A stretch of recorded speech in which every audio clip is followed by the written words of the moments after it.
งไม้เฮ้ยเอ้ยกะสีเบิ่งเลยเฮ้ยมันเฒ่ามันได้กะสีมึงเบิ่งมันเฒ่ามาแล้วเฮ็ดมันเพิ่งแล้วมันเฒ่าเลยอือเฮ้ยโอ้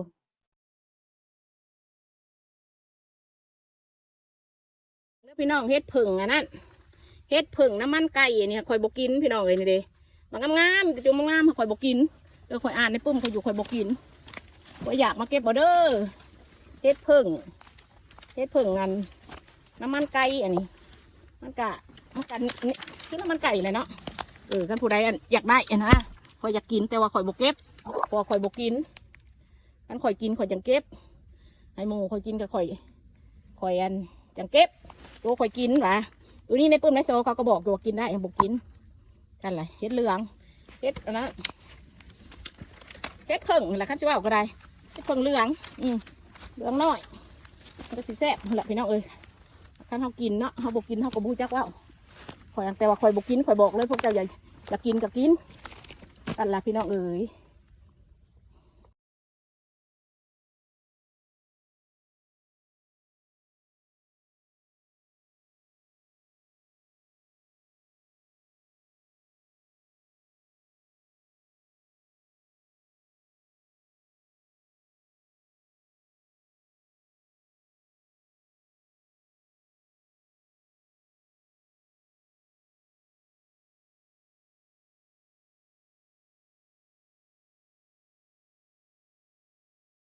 ข่อยเห็นนั่นข่อยเอาของลงมาเนาะข่อยก็เลยสิบดหมักผิกเลยแซนสิแกงเฮ็ดพี่น้องพอขี้ข้านตำแต่อยู่เมืองเล่าตะกี้อดกว่าพี่น้องก็มีแต่ขกนะตำที่มีเพียงไผ่ผ้าก็ยังโมมีแต่มาอยู่พี่อันนี้ก็ข่อยก็ลงมาตำบุกนี่ข่อยก็ตำเมาแหละนี่ข่อยมาบดอันนี้บดมะเขือบ่เคยลืมบ่ขี้ข้านของพี่น้องของเขาเคยเห็ดน้ำยานั่งกับน้ำยานั่งข่อยปั่นไว้ตะกี้พุ่นแหละลงไปเพราะว่ามันปั่นได้แกงเฮ็ดแกงยังอย่าลืมอย่านั่งโอ้ยของเมืองลาวเฮาขี้เล็กก็ใส่ยานั่งเด้อพี่น้องเด้อยานั่งมันเป็นหืดเป็นยาบ้านเฮาคนนี้บ่มีหมอมีมาตะกี้ก็ได้มีได้ในหมอในมานี่มีแต่หมอพื้นเมืองเฮาปั้นบัดนี้ลูกก็สิไปละคุกโมงก็แบบไฟดีเด้อพี่น้องตัวนี้สิต้มแกงเฮ็ดน้ำนี่ใบหัวสิไข่เอาใส่ก็สิต้มเอาปลามาต้มก่อนแต่ว่าต้มในน้ำพดก่อนตัวนี้นั่นแม่น้ำมันเอาเกลือเลยบอกค่อยต้มหม้อน้ำเกลือหน่อยๆค่อยต้มเอาปลานี่ใส่แล้วก็หม้อใหญ่ก็ค่อยบ่อยากให้มันเต้นมันแตกคือมันใส่เห่าแหละแตกแล้วมันสิพุ่งใส่เตานี่เกลือในมันก็เอาออกหมดแหละแต่ตัวบ่มียังเหลืออยู่กระสังมันเกี่ยวลงไปมันเป็นว่านั่นบ่ได้เขาไม่ได้ใส่ยังใส่แต่เกลือจักหน่อยนึงแล้วก็ใบนี่แหละเกลือนี่เขาก็จะใส่วันที่สปูนหนึ่งขอกระเทียมบัดเท่าสิขั่วเพียงบ่เท่าจังใส่เมกาเขาก็ใส่เพราะน้ำหมอกน้ำมันหมดอะแต่ว่าคอยบ่ใส่บัดเท่าอยากเห็ดพิซซ่าใส่อันพิซซ่าพักอันนี้ก็จะลงฮอดสื่ออีกแล้วว่าเห็นถ้าปลูกมาแล้วมันได้ใหม่ๆนะไปตุยตาคือกันพักเพียงเนาะลงพักแล้วพี่น้องไปว่าไปฟังในพักขั่วนะเท่านี่ลงฮอดสื่ออีกแล้วใส่พี่สปูนหนึ่งน้ำตาลใส่วันเทเบิลสปูนหนึ่งบวงสดแกงเท่าแหละใส่ก็นั่นแหละเท่าใส่แกงได้น้ำมันหอยน้ำมันไฮนั่นกะวันเท่าสิขั่วบนน้ำจังใส่วันเทเบิลสปูนบวงสดแกงเท่าก็จะเคี่ยวเพื่อนแห้งเข้าไปแล้วก็พักอันนี้ใส่พักอันนี้ได้แต่พักอันนี้บาดนี้ลงสื่อลงฮอดสื่อได้แต่พักอันนี้พืดไว้ให้มันบกเข่าเพราะว่าเฮาจะมันสิพงกันแหละพี่น้องแล้วปลาเด้อพี่น้องใส่บาดนี้นะในน้ำพดบัวๆละสิแกงอันปลาดุกน้อย2 ตัวใส่นี่เด้มันบ่ใส่แล้วมันสิบ่มีอันนัวเอาสิแกงเฮ็ดเด้ใส่ปลาดุกไปให้มันสุกก่อนปลาก็ดีตัวนี้มันตัวน้อยเพราะมันสุกก็จะได้ตักออกก่อนก็จะเฮ็ดลงโอ้ขย่านเปื่อยใส่เพราะมันมีน้ำนัวนี่เป็นหมักเล่นน้ำหมักเกลือนี่น้ำเกลือต้มผลเขียวสิละเกลือก็ใส่ซ้ำเท่าใส่นี่แหละเขาจะมาเข้มเขาจะเห็นเบิ่งหาผู้มันยังเป็นกับข่อยคันหม้อนั่นแหละคันหม้อข่อยใหญ่ได้น้ำก่อนหน่อยก็ใส่ได้นี่อันนี้ข่อยก็จะพักนี่ลงบัดนี้บ่เป็นพักอันนี้แล้วข่อยจืดแล้วพักกะเพราบัดนี้ข่อยก็ได้แต่พักอันนี้ แล้วมันขืดบ่ออกก็เลยพักอันนี้ภาษาลาวเขาเป็นเพียงกับอันนี้ใช่ไหมสั้นนะไว้แม่ภาษาอังกฤษแปลว่าฮันนี่นะฮันนี่หัวความหวานความสื่นเพื่อนภาษาลาวเพื่อนบ่อันนี้แปลว่าเพื่อนคันเราเรื่องไผ่เห็ดกับเพื่อนยังไว้ตั้งมกตั้งใจยังให้เจ้าเห็ดให้เจ้าทายหรือว่าคันเราเรื่องไผ่หูกก็ได้แต่ว่านี่กับโบจื้อพักอันนี้อีกนั่นแหละภาษาลาวนะเอาบัวละผ้าโยพักกะเพราก็ได้ค่อยเกิดมากค่อยบ่ได้เคยมีผักกระเพาะกะเพรามาขวมาเขี่ยจักเด้อพี่น้องก็บ่เคยตะแกงออมพักนี่บ่เคยเห็นมาอยู่เมืองไทยจังเห็นอันนี้คั่วจนว่ามันแห้งพุ่นละบัดนี้เอาผักกะเพราลงไปใส่มันเป็นน้ำเนาะมันก็คั่วสำนึงแล้วค่อยบ่ใส่แป้งใส่ป้างเด้อเวลาอยากไม่ใส่หน้าพิซซ่าบ่เฮาอยากมาคั่วผัดกะเพราบ่เฮาก็มาใส่ก็เฮาสิใส่หมักเล่นอยู่แล้วเดี๋ยวมะเขืออยู่เด้จ้ะมาใส่ก็ยังสิคั่วใส่หมักพริกไว้ต่างหากอยู่ให้มันใหญ่ขึ้นมาก่อนใบกะเพราก่อนนี่ยามนี้เฮาปลูกได้แล้วเฮาเฮ็ดไว้เขาเมียนไว้ก็พออีตู่คือกันแล้วเขาเมียนไว้ขั่วขั่วไปเรื่อยๆพี่น้องไว้หอมหอมให้มันเกี่ยวเขาก่อนแล้วขอกระสิป้าให้มันเย็นแล้วขอจังใส่กระป๋องลงไปฟีเซอร์ไว้นี่ขอกระสิม่านแกงปลาก็ตอยเลยนั่นแหละพี่น้องเลยวันนี้น้ามักเล่นคอยนี้คือสิแล้วเด้อพี่น้องเด้อขั่วน้ามันเครือใส่ใบกะเพรานี่แล้วคอยไม่ได้ใส่ยังเด้อพี่น้องกันพวกเจ้าอย่างเหนียวอย่างนังค่ะพวกเจ้าเกาแป้งกันข้าวเจ้าหรือว่าแป้งยังมาข้นใส่น้ำจังหน่อยเอาลงมาใส่อย่างมันเหนียวคอยบ่ใส่ก็ใส่ธรรมชาตินี่มันก็เป็นอย่างซี่อันว่าเวลาเขาอยากมาเห็ดน่ะอยากมาใส่ยังบอกเขาอยากให้เหนียวหั่นน่ะเขาก็ใส่น้ำลงไปเขาตักมาใส่หม้อเขาแล้วก็เอาข้าวเจ้าโกยแป้งมันหรือว่าแป้งยังก็ได้เมื่อละเพราะว่าเขาอยากให้มันเหนียวเพื่อกันกับพวกข่อยแกงหน่อไม้เนี่ยใส่ข้าวเบื่อแหละกับมิ้นมันแปรมันสั่นแหละก็มาคนจอกๆใส่พวกกระตักออกไปในกระป๋องซะหน่อยหนึ่งเจ้ากระตักปอกๆเอาแป้งจอกๆคนใส่เวลาพวกเจ้าสีขวนั่นขวนี่นะแปลว่าจบเด้อจบคนสิป้าไว้แบบนี้ป้าไว้เพิ่นเย็นคนจะใส่กั๊กเขาไว้พีเซอร์ต้องแข็งโลดไม่ได้ไว้อยู่ใส่นี่นะวันนี้คอยจะมาแกงเฮ็ดต่อสิตั้งไว้เพิ่นเย็นมานี่เด็กก็ล่มผัดเด็กเพราะว่าเท่าสีนั่นเลยเด็กมันบ่พงง่ายมานี่หอดไผ่เตานี่ไปก่อนแล้วจ่อยจังสิไข่ออกอันนี้แกงเฮ็ดแบบนี้นะแกงเฮ็ดนี่แหละคอยกระเซียน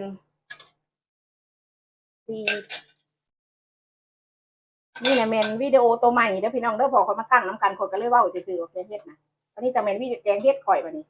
พอชิตักเอาก่อนปลาดุกหรือตัวมันหน่อยพอมันมาต้มพอย่ามันเปื่อย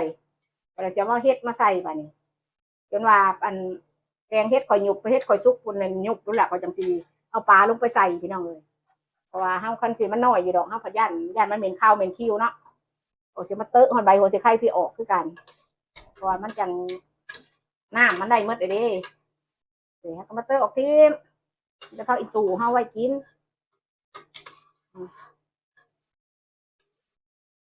จะตัดแกงเฮ็ดเพิ่งพี่น้องเอ้ยสุดยอดแซ่บขึ้นกับปูหมักเลยเนาะพอทางหมักแกงมันมีใส่เฮ็ดหลายๆอย่างลงกันแต่มันบ่มีขอก็เลยว่าติดแกงจังซี่ซะนี่น้ำยานางเด้อพี่น้องน้ำข้าวเบื่อท่านได้มาน้ำยานางกับข้าวเบื่อคือกันใส่กันกับข้าวเบื่อตัวนี้นะบอมิตรน้ำยานางเราสิมาใส่เกลือแล้วก็จะเฮ็ดลงจังเอาข้าวเบื่อใส่น้ำลังเนี่ยมันเหนียวเองนัวก็ใส่ซ้ำที่เขาใส่1 ทีสปูนใส่2 ทีสปูนแป้งนัวพี่น้องเอ้ยอิงตามผู้เขาหมักนี่พี่น้องเอ้ยคนลาวนี่เนาะอยู่ใส่กระซังอยู่ในศูนย์ทุกอย่างปากมองก็ยังว่าเห็ดหัวปลาทูไว้ตำเนาะตำใส่มะฮุงปลาแดกนี่ขาดบ่ได้เด้อแกงพี่น้องเอ้ยใส่จองนึงขาดไว้ปลาแดกของลาวกับปลาแดกนี่โอ้ยนี่ตอนมันกระจีกินปลาแดกนี่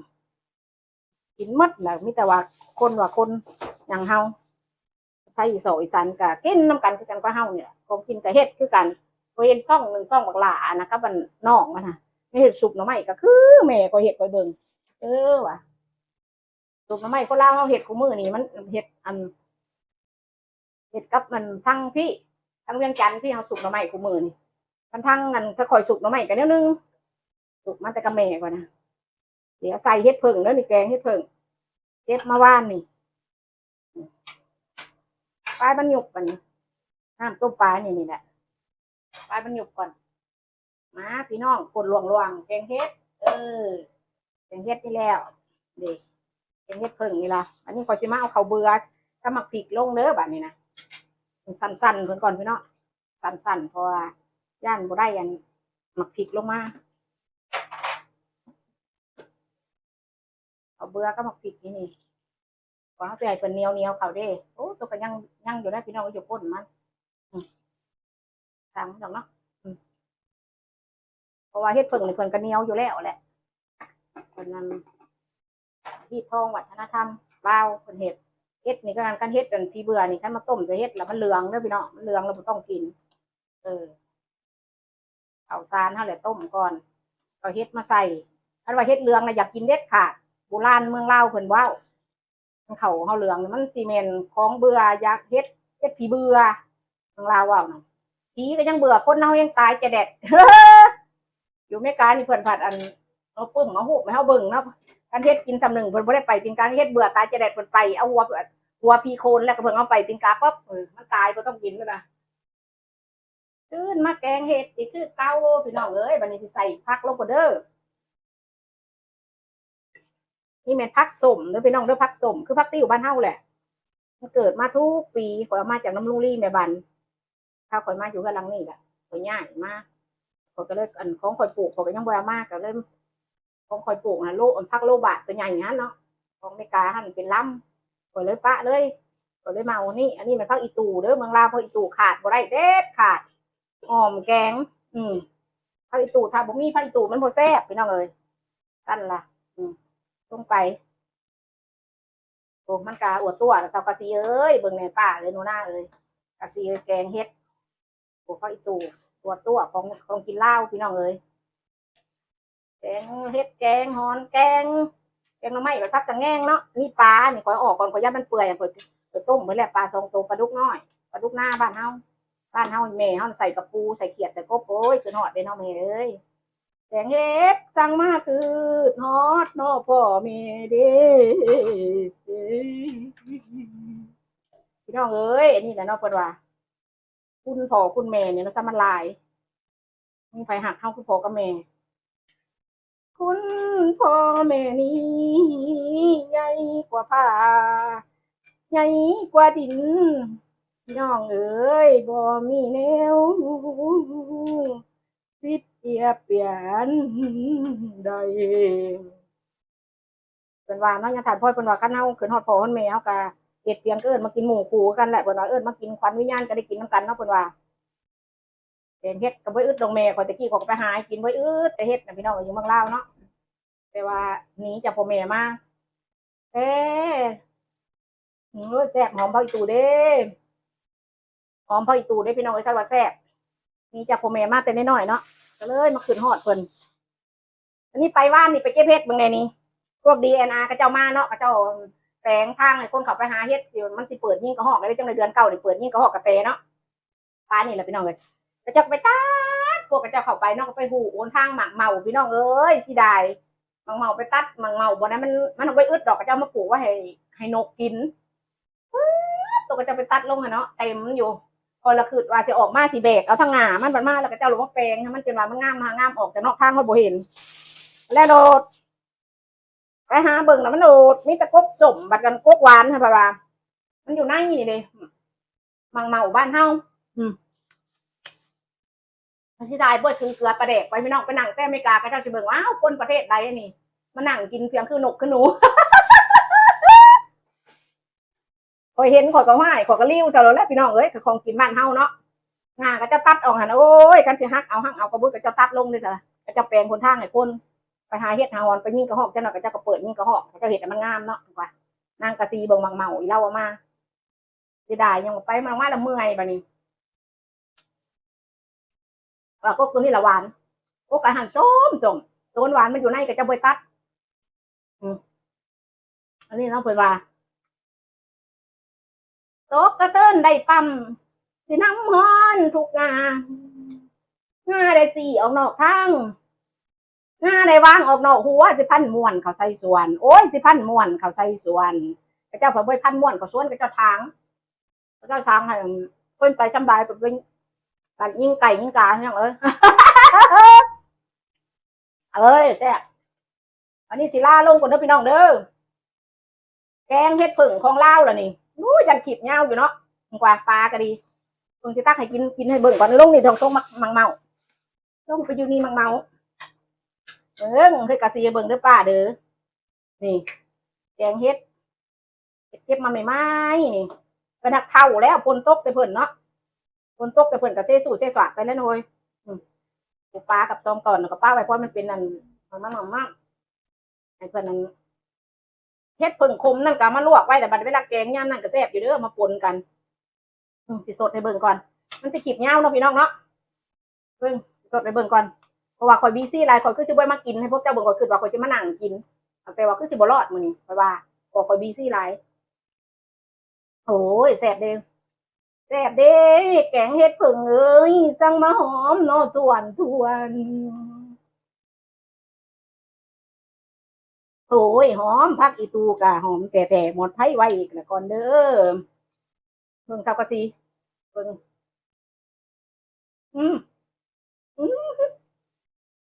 โอ้ยลวกปากก่อนหอมปลาแดกกระท้วนด่วนขึ้นมาใส่โอ้ยแซ่บอัดเกิดหมอก่อนเด้อพี่น้องมันสิเย็นโอ้ยของกินเมืองลาวข่อยเจ้าว่าแซ่บข่อยเคยกินกับแม่ข่อยแกงเฮ็ดผึ่งดอกยูเก็บมาแล้วก็โอ้ยเฮ็ดผึ่งดอกยูสิโดนหน้าทาเฮาก่อนพอข่อยพาถ้าข่อยใหญ่อยู่หั่นล่ะใหญ่อยู่โคกอยู่ดงแหละน้องเอ้ยตักกินมายงมาย่างอืมโอ้ยตู่กับป้าตู่สดๆพี่นอนเก็บมาไว้แต่เช้าๆแล้วว่าสิแกงเฮ็ดเด้ข่อยอยากข่อยก็เลยยันเฮ็ดออกข่อยก็ไปเบิ่งเนาะไปเบิ่งบ่ได้อีหลีเฒ่าแล้วกะเฒ่าคือคนเก็บนั่นแหละเนาะเอาอยู่ดีไม่แห้งทุกผู้ทุกคนเด้อพี่น้องเด้อผู้ใดก็สู้ๆได้รักตัวเองเพ่งตัวเองเอาบ๊ายบาย